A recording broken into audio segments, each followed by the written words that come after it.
Meu filho jaz aqui, em pedaços e agonizando, Lowen, e quer conversar sobre o novo mestre dos cavalos? Acha que me importa o que acontece nos estábulos?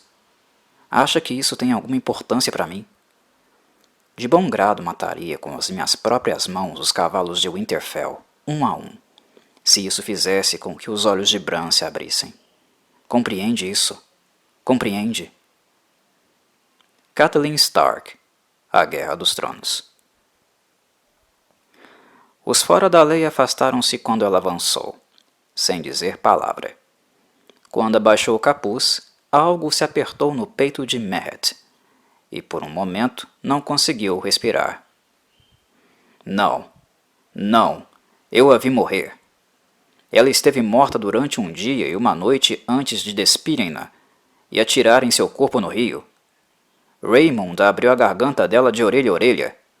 Ela estava morta. O manto e o colarinho escondiam o golpe que a lâmina do irmão tinha feito, mas seu rosto estava em estado pior ainda do que ele se lembrava. A carne tornara-se esponjosa na água e tomara a cor do leite coalhado. Metade dos cabelos tinha desaparecido, e o resto ficou tão branco e quebradiço como o de uma velha. Sob o couro cabeludo destroçado, o rosto era feito de pele rasgada e sangue negro, nos locais em que a cortara com as próprias unhas. Mas os olhos eram aquilo que tinha de mais terrível. Os olhos viam-no, e o odiavam. Ela não fala, disse um homem grande do manto amarelo. Vocês, malditos bastardos, cortaram a garganta dela fundo demais para isso. Mas ela lembra-se. Virou-se para a morta e disse: O que diz, senhora? Ele participou? Os olhos da senhora Catelyn não o deixaram por um instante. Assentiu com a cabeça. Meret Frey abriu a boca para suplicar, mas o nó corredio afogou suas palavras. Seus pés deixaram o chão, enquanto a corda cortava profundamente a carne mole por baixo de seu queixo. Subiu, esperneando e torcendo-se. Subiu, subiu e subiu. Meret Frey, a tormenta de espadas. Os Frey cortaram sua garganta de orelha a orelha.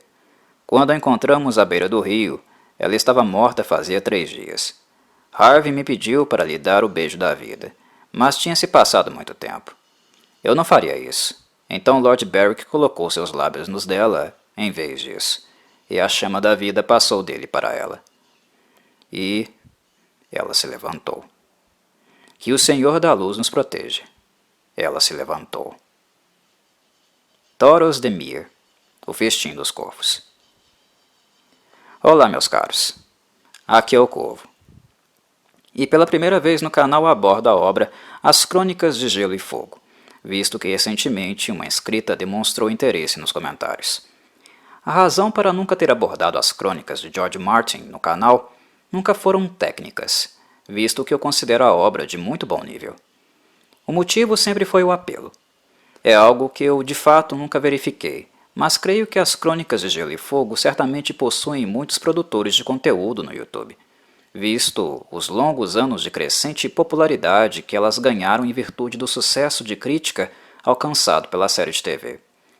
Independentemente da opinião pública acerca da forma como a produção da HBO se encerrou, é inegável o seu sucesso de crítica e arrecadação, se considerarmos o todo e sua longevidade no mainstream. Sendo assim, sempre pensei, seria pertinente. Há anos a obra é abordada, certamente com muitas pessoas competentes falando sobre ela. São milhares e milhares de páginas para cobrir. Será que haveria algum apelo? E, em virtude disso, o tempo foi passando e ela foi ficando no meu acervo, quietinha, e não figurando no canal. Mas, já que houve o interesse de me ouvir falar sobre algum aspecto da obra, o que me deixa lisonjeado e agradecido, de verdade, muitíssimo obrigado, pensei em talvez abordar algo da obra literária que não seja necessariamente de maior conhecimento público. E o que me ocorreu, de imediato, foi a Lady Stoneheart. a Senhora Coração de Pedra, personagem introduzida no epílogo do livro A Tormenta de Espadas, e que retrata o que sobrou de Catelyn Stark após ela ter sido assassinada em um dos eventos mais brutais da obra, em minha opinião. Red Wedding, o Casamento Vermelho, orquestrado covardemente pelos Frey. Ah, Corvo, mas a Lady Stoneheart é famosa. As pessoas que assistiram à série com certeza devem ter tomado ciência dela, mesmo eles tendo feito a merda de não adaptá-la para a TV. Não sei não, meus caros. Eu não diria isso com tanta convicção. Um fenômeno que aconteceu recentemente, com a série The Witcher, acredito ter acontecido proporcionalmente com a série Game of Thrones, na adaptação que esta fez das Crônicas de Gelo e Fogo.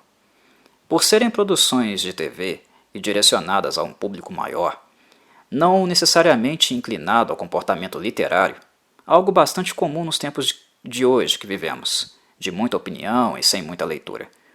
Acredito que a maior parte do público sequer deve ter minimamente folheado os grandes tijolos que são os livros de George Martin.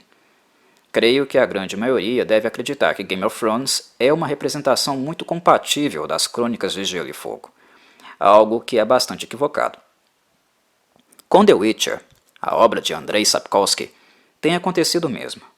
A maioria do público é leiga, outra grande parte dele é gamer, e a avaliação final do público passa longe de uma que sequer leva em consideração o que está presente nas páginas do autor polonês, criador de Geralt de Rivia e Cirila de Sintra. A obra tem personagens fortes, marcantes e memoráveis, mas isto é o suficiente para fazer alguém ler? Desculpem-me, meus caros, mas não. Vivemos em época de uma busca por informação rápida, mastigada, sem muita profundidade e reflexão. A rapidez e disponibilidade da informação, infelizmente, levam mais à desinformação do que qualquer outra coisa, pois muito é visto, mas pouco é de fato assimilado. Ler é um ato cuidadoso que demanda tempo e envolvimento. E o século XXI não foi, até o presente momento, algo que apontou para essa direção. Há quem diga que nunca se leu tanto como agora, nos tempos atuais. Mas eu penso que esta afirmação carece de uma análise qualitativa. Ler mais não significa aprender e introjetar com qualidade aquilo que se acessa. E a comodidade cinematográfica é algo que mais gera preguiça do que qualquer outra coisa. Não é algo muito diferente daquele comportamento dos estudantes da década de 90, anterior ao estouro das redes sociais, que tinham trabalhinhos da escola para fazer e procuravam nas locadoras filmes para assistir e não precisarem assim ler os livros indicados. Creio que isso é algo que mais se acentuou do que o inverso. Dito isso, creio que não. Por mais que seja uma personagem notória e avessa ao que foi Catelyn Stark, importantíssima e central na família Stark, não acho que o maior público, exceto os leitores das crônicas, tem lá muito conhecimento dela. E convenhamos, não sabem o que estão perdendo. Pessoalmente, acho que Catelyn Stark foi uma personagem muito bem escrita por George Martin. O protagonismo que acompanha seus filhos, assim como aquele que também acompanha Jon Snow, por quem ela, por sinal, nutre um ressentimento bastante injusto, tal protagonismo tende a colocar Catelyn Stark numa posição mais secundária, algo questionável para mim. E avalio que George Martin acerta por não decretar, após os acontecimentos que acompanhamos no Red Wedding, o Casamento Vermelho, o fim definitivo da personagem. Foi algo inteligente do autor na minha avaliação, porque o barbarismo dos acontecimentos puderam assim servir de combustível para inflamar uma personagem que notoriamente sempre teve uma postura bastante passional, principalmente quando o assunto são seus filhos. George Martin é conhecido por ceifar personagens com a mesma frequência que faz um pratinho suculento para devorar. E, levando em consideração a dinâmica do mundo onde as crônicas acontecem, tal característica é algo que aprecio no autor. Mas em alguns momentos temos de ser sábios o suficiente para não perdermos oportunidades, principalmente quando alguns conceitos de um escritor têm um resultado final tão bom, mas tão bom, que ceifá-los prematuramente é um desperdício digno de burrice. George Martin é prolixo, preguiçoso e, pela forma como o barco anda, não coloco minhas mãos no fogo que ele termine as crônicas para valer. A vida é incerta, Martin. A morte, ao contrário, essa sim é certa. Como nos mostram suas crônicas de maneira bastante agridoce. Mas, se ele é prolixo e preguiçoso, como mencionei, burro George Martin não é, e absolutamente ninguém tem argumentos relevantes para dizer o contrário. E Lady Stoneheart, na minha avaliação, é uma clara demonstração disso.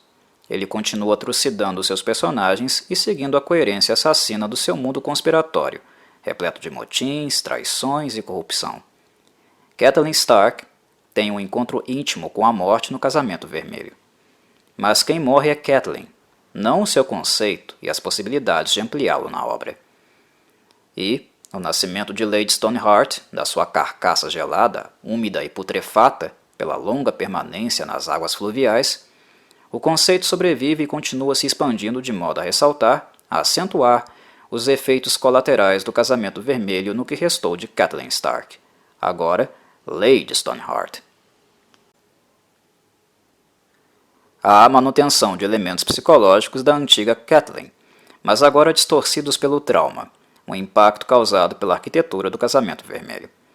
Os bons atos tendem a florescer, dar frutos, mas os maus também. Tendem a ressoar, corroer e criar sintomas profundos ao transformar, negativamente, elementos constitutivos da personalidade de um personagem. E é isso que veremos acontecer com Lady Stoneheart. Reforço. George Martin acerta em cheio na minha avaliação, pois é coerente com o destino que reservou para Catelyn Stark, mas não destruiu com a morte dela um conceito riquíssimo e que transpira passionalidade na casa Stark, que seria algo prematuro, completa burrice caso fosse descartado gratuitamente. Creio que Martin sabe ser coerente e ponderado, e fazendo um pouco de justiça a ele, penso que além da preguiça para escrever, ele tem uma postura um pouco avaliativa também em relação aos seus conceitos e tramas. Acredito que ele revise, releia e faça um balanço meticuloso de muitas coisas que escreve também, o que tende a criar hiatos relativamente grandes. Mas, embora eu reconheça diferenças de qualidade entre os livros de George Martin, acredito que alguns possuem mais qualidade e melhor escrita, se comparados entre si, seria leviano da minha parte afirmar que qualquer um deles é medíocre. Não são. Podemos apontar uma queda de nível ou uma escrita mediana, embora suficiente em alguns, mas nunca medíocre. Neste sentido, acho que é importante também reconhecer a preocupação do autor em não entregar um texto mal escrito e mal elaborado. A avaliação de onde e como dar prosseguimento a uma trama e conceito é algo perceptível na obra dele, e acredito que Lady Stoneheart se trate de um caso onde podemos observar empiricamente esta postura. Mas bem, antes de mergulhar nas características de Lady Stoneheart, precisamos retomar um pouquinho as próprias características de Lady Catelyn, filha da casa Tully. Uma coisa que está muito ligada à outra, e embora Lady Stoneheart seja uma versão distorcida e corrompida de Lady Stark, é errôneo dizer que Stoneheart seja uma ruptura total em relação a ela. Há um marco temporal, um evento fatídico e extremo, mas não há uma ruptura total. E é disso que quero tratar aqui neste podcast, da transição de uma faceta a outra, mas sem perder os elementos que ainda comungam e podem ser vistos como remanescentes, embora de uma forma tenebrosa, de características que antes já podiam ser observadas em Lady Catelyn. Falar de Lady Stark sem mencionar sua beleza física, sua apresentação estética, seria um pouco equivocado da minha parte. Da minha, ou de qualquer outra pessoa que se propõe a falar dela. Até porque, quando ela renasce como Lady Stoneheart, esta bruxa medonha em forma de morta-viva que ela se transforma, é algo que contrasta com a sua aparência anterior, gera um impacto muito forte para aqueles que a conheceram previamente e que posteriormente têm um contato novamente com o que restou dela nesta criatura vingativa e colérica. É muito grande a ênfase dada a Lady Stark nos livros. Mesmo mãe de várias viagens e com uma idade um pouco avançada, ela já não é nenhuma jovenzinha quando a conhecemos nas Crônicas de Gelo e Fogo, George Martin se preocupa em reforçar como ela é uma mulher que envelheceu muitíssimo bem. Dentre as mulheres de sua faixa etária, talvez Lady Stark seja a que transmita uma beleza das mais estonteantes. Sua pele clara, cabelos castanhos e olhos azuis são notórios, de textura viva e chamativa. E precisamos dizer que as características físicas de Catelyn merecem atenção também por serem os genes dela aqueles mais prevalecentes nos traços dos herdeiros da casa Stark. Ela os transmite para a maioria dos seus filhos. Então, reconhecer a casa Stark pela via estética, pela fisionomia, é diretamente entrar em contato com a herança genética de Lady Stark, pelo menos nesta e em algumas gerações futuras. Dito isso, o contraste criado pela forma como seu corpo é maltratado no Casamento Vermelho e depois desovado é muito grande. Ela sai do estonteante e cai no grotesco. Mas, pessoalmente, nem por isso eu deixo de visualizar em Lady Stoneheart algo do belo. Mas atenção! Este belo presente na bruxa não quer dizer beleza, mas um bom construto, um bom design, algo chamativo e atrativo quando estamos pensando em como retratar um monstro, algo distorcido ou até mesmo de feições dismórficas. É o conceito de Lady Stoneheart que considero de beleza monstruosa, assim como eu acho uma quimera bela, por exemplo. É a beleza de um conceito abominável, e não o belo propriamente. Lady Stoneheart normalmente usa capa, trajes que não deixam à mostra todo o estrago causado pela violência covarde que sofreu e o que a natureza em poucos dias miseravelmente causou no seu corpo. Mas o mínimo que aqueles que a testemunham conseguem ver já é o suficiente para aterrorizá-los, pois seja em traços físicos ou expressão corporal, Lady Stoneheart causa sensações e percepções que deixam bastante claro que o que está diante de nós não é algo exatamente humano. E eu não estou dizendo isso em virtude do grotesco ferimento em sua garganta, de orelha a orelha, onde obviamente nenhum ser humano seria capaz de sobreviver. É a presença de Lady Stoneheart, sua aura e olhar penetrante que cria um certo incômodo e ligação empática que nos assombra, que nos sugestiona através das sensações de que há algo errado com ela, que ela está neste mundo, mas não necessariamente pertence a ele. O contraste é muito, muito forte, e a leitura é capaz de transmitir esse impacto caso estejamos antenados com a imagem mental da antiga Catelyn, sempre estonteante. A carne de Lady Stoneheart muda de coloração, assumindo um tom leitoso, coalhado em virtude dos dias que ela ficou submersa na água. Embora repugnante, a textura da pele mantém certa suavidade, sem grande intensidade. A maior parte do cabelo foi perdida, e o que restou assumiu uma coloração branca. E, como falei, todos os traumas que seu corpo recebeu não foram restaurados após seu renascimento. Inclusive, alguns dos traumas mais marcantes ganham ênfase na sua aparência, visto o contraste que acaba ocorrendo com as áreas onde a coloração se tornou mais clara e suave. No caso, as feridas, o grave e letal ferimento do degolamento e os arranhões no rosto, causados por ela própria ao ver Robb morrendo no Casamento Vermelho, possuem um pigmento de tom escuro, escarlate, talvez fruto também de um processo de secura, não coagulação.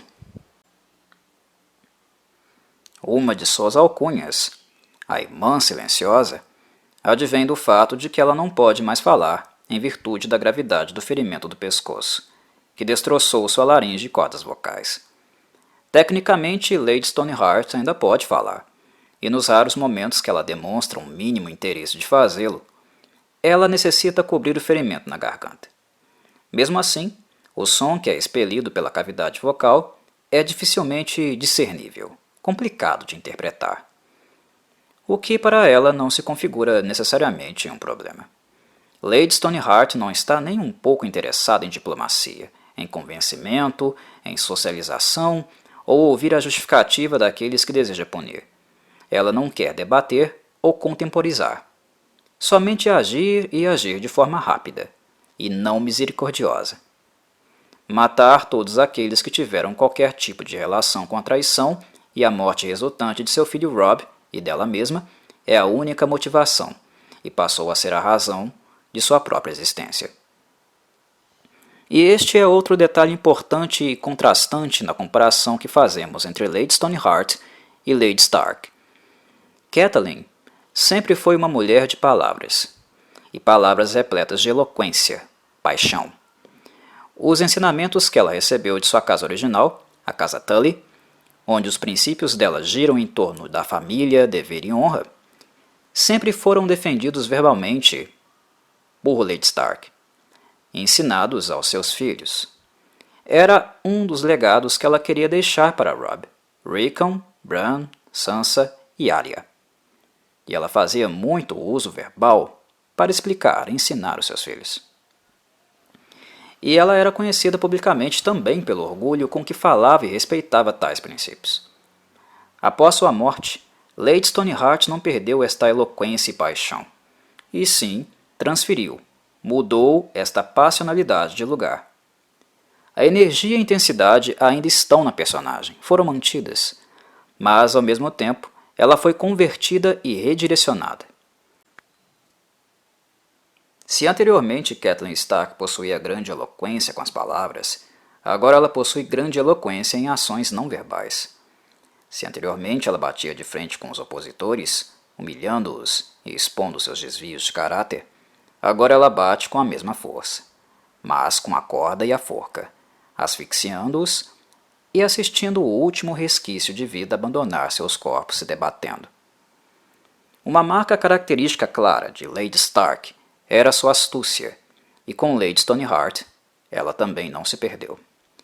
Mas ao contrário do uso para a defesa de sua casa e dos seus filhos, que eram o maior tesouro que ela possuía, agora ela está toda redirecionada para a vingança. E isto é algo trágico de constatar, até mesmo melancólico. Embora Robb tenha sido assassinado, Sansa, Arya, Bran estão por aí, em algum lugar. Mas o trauma foi tão grande, tão intenso, que é como se a existência de Lady Stoneheart se resumisse em reviver, no ódio profundo que sente, o terror e o trauma colossal que foi assistir o assassinato de Robb e ser ela mesma vítima de um ataque cruel e covarde. Ela não pode esquecer, ela não pode perdoar.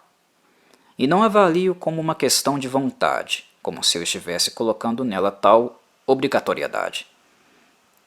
Pessoalmente, e digo isso sem hipocrisia, se eu tivesse visto o meu próprio filho sofrer o que o filho dela, Robb, sofreu, eu também iria até o ciclo mais profundo do inferno para fazer os responsáveis pagarem por isso. É algo muito simples julgar alguém estando de fora, sem sentir na pele a mesma dor e sentimento. E sentir ódio e ressentimento são coisas humanas, principalmente com o que Lady Catelyn passou. Para não atentarmos contra a vida do algoz, que destruiu a vida de quem amamos, e, consequentemente, a nossa própria vida, nós precisamos muito de ajuda. Da família, de psicólogos, que são os profissionais do assunto, de todos aqueles que têm algum carinho por nós.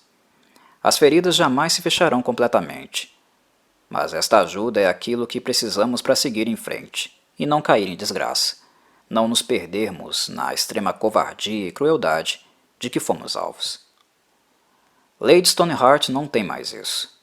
Nem a família, e digo isso porque o que restou da família dela não está ali com ela, nem os amigos e, principalmente, ela sequer tem humanidade mais. Ela não é mais humana.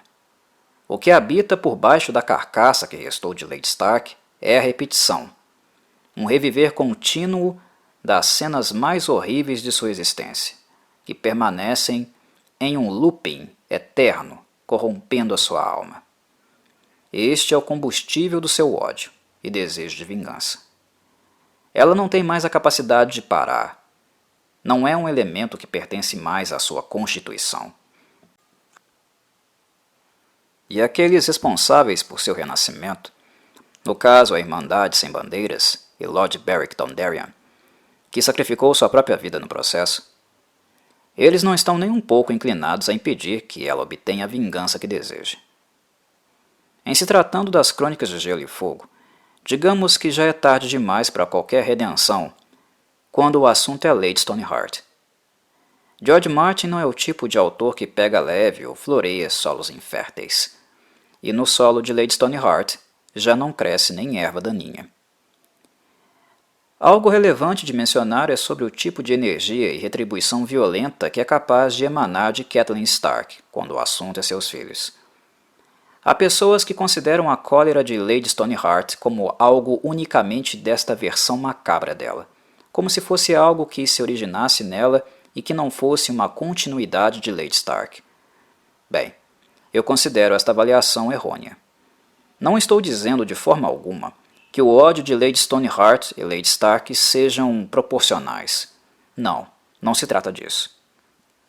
Mas, do mesmo modo, não posso deixar de observar que o ódio de Stoneheart não é algo completamente independente, que seja algo que, em hipótese alguma, existiria em uma pessoa tão passional como Catelyn Stark. A questão é que a passionalidade da mãe feroz, Lady Stark, continua na mãe impiedosa, Lady Stoneheart. Catelyn Stark, na minha avaliação, seria capaz de qualquer coisa, absolutamente qualquer coisa para proteger seus filhos. É algo que ela deixa muito claro durante toda a sua participação na obra. Se a vida de seus filhos dependesse de atos bárbaros, que trouxessem a ruína dos outros, ela faria isso sem pensar. Não podemos cair no erro de confundir a importância que Lady Stark dá à honra com um puritanismo ou altruísmo de etiqueta. Em tempos de guerra e contenda, ela é capaz de colocar fogo no mundo para que seus filhos vivam. Eles eram o norte de sua vida, algo que era praticamente o elan vital da mesma. Não à toa a morte de Robb fez com que algo se quebrasse no ser de Catelyn Stark, que ela sofresse um trauma tão profundo, mas tão profundo, que foi algo infinitamente mais grave para a constituição dela do que o corte que recebeu no pescoço. Catelyn Stark morreu 2 vezes, em uma diferença de segundos. Ela morreu com a morte de Robb e morreu fisicamente, brutalmente assassinada. 2 traumas absurdos, extremos em um pequeno espaço de tempo. Tal constatação me faz reforçar o quão brutal foi o Casamento Vermelho. A razão de me fazer considerá-lo um dos momentos mais sanguinários e bestiais das Crônicas de Gelo e Fogo. O Casamento Vermelho não termina com o assassinato de Robb e Catelyn Stark. As consequências e efeitos colaterais dele continuam sendo colhidas e Lady Stoneheart existe, igualmente, enquanto continuidade e representação disso. E muitas mortes e desgraças ainda acontecerão, porque uma das razões de sua existência é que haja uma repressão, uma retribuição na mesma proporção contra todos aqueles pertencentes aos Frey e aliados, responsáveis pelo Casamento Vermelho. O ciclo de violência está longe de terminar, e não há final feliz no horizonte, apenas um futuro manchado de sangue, decrépito e irreparável, assim como o corpo de Lady Stoneheart. O que habita em Lady Stoneheart é uma passionalidade profundamente patológica, continuidade de sentimentos que existiam previamente em Lady Stark, de forma menos adoecida. Agora é crônico. Catelyn tinha um amor profundo, praticamente platônico pelos filhos. Um amor que poderia fazê-la colocar toda a moralidade de lado por eles. É uma passionalidade maternal intensa, conduzida pelo amor. Em Lady Stoneheart, vemos o mesmo tipo de passionalidade maternal, mas conduzida pelo ódio, que se traduz em vingança e retribuição, pelo filho que ela perdeu, que acerte as contas e reduza em alguma dimensão a dor causada pela perda dele. Dor esta que, no fundo, sabemos, a vingança não irá curar. Amor e ódio possuem origens semelhantes, e não são opostos, psicologicamente falando. O oposto deles é a indiferença. Por isso, aponto para uma continuidade em Lady Stoneheart, mas uma continuidade transformada, convertida, distorcida, de uma forma motriz que previamente já era identificada. Lady Stoneheart renasce quando Lord Berwick lhe dá o beijo da vida. Mas o que encontramos nela não é algo totalmente novo, longe disso. Ela está repleta de marcas e traumas remanescentes, aspectos psicológicos agora sintomáticos de sua vida anterior. E ela não vai parar. Como a antiga Catelyn Stark, o perdão não é lá uma das suas virtudes. Acompanhamos a reação de Catelyn quando Eddard Stark traz para casa um bastardo, no caso Jon Snow. E por mais que Jon possua um amor tão gigantesco pelos filhos de Catelyn, que, relembro, são o seu maior tesouro, que isso seja algo que ela também reconhece, que ele sente esse amor, isso não é suficiente para que ela deixe de considerar Jon Snow como um estranho, um invasor e um fruto ruim, o fruto da traição. Ela se ressente e, além de culpar Eddard, nutre um ódio enraizado por Jon Snow. Ou seja, com Catelyn Stark, já existia certa carência quando o assunto é perdão, e até mesmo bom senso, visto que Jon Snow não tem a menor culpa por existir, e não é responsável, de maneira nenhuma, pelas escolhas de Eddard. E em Lady Stoneheart vemos novamente uma continuidade destes traços psicológicos, mas aqui eles estão amplificados à 10ª potência. Até porque, convenhamos, nem dá para comparar o adultério de Eddard com o assassinato de Robb em termos de gravidade. Mas utilizo dessa lembrança apenas para ilustrar e reforçar o caráter de continuidade e progressão de personagem que identifico em Lady Stoneheart, e afastar a noção de que ela seria uma criatura completamente nova. O sofrimento de Catelyn, ao ver Rose Bolton apunhalar Robb, é gigantesco a tal ponto de fazê-la arranhar a própria face em choque e desespero. E esse sofrimento permanece em Lady Stoneheart, vivo, pulsando, mas direcionado aos Bolton e aos Frey, com muita intensidade. O que Nymeria, a loba de Arya, tirou das águas do rio é uma carcaça que ainda contém os efeitos do trauma sofrido, e ele foi amplificado assim que Lord Berwick encosta seus lábios gelados nos dela e transmite o fogo da vida, supostamente o dom do chamado Senhor da Luz. O fogo se apaga nele e acende nela, mas apenas fazendo aumentar uma fogueira que ainda queimava em seu espírito. E a partir daquele momento, da ressurreição que Thoros acreditava ser impossível e que desperta terror até mesmo nele, que já viu coisas suficientemente absurdas, ela não pararia de enforcar até o último daqueles que ela considera traidores e idealizadores de sua desgraça. E é isso, meus caros. São estes os aspectos que queria ressaltar neste breve podcast.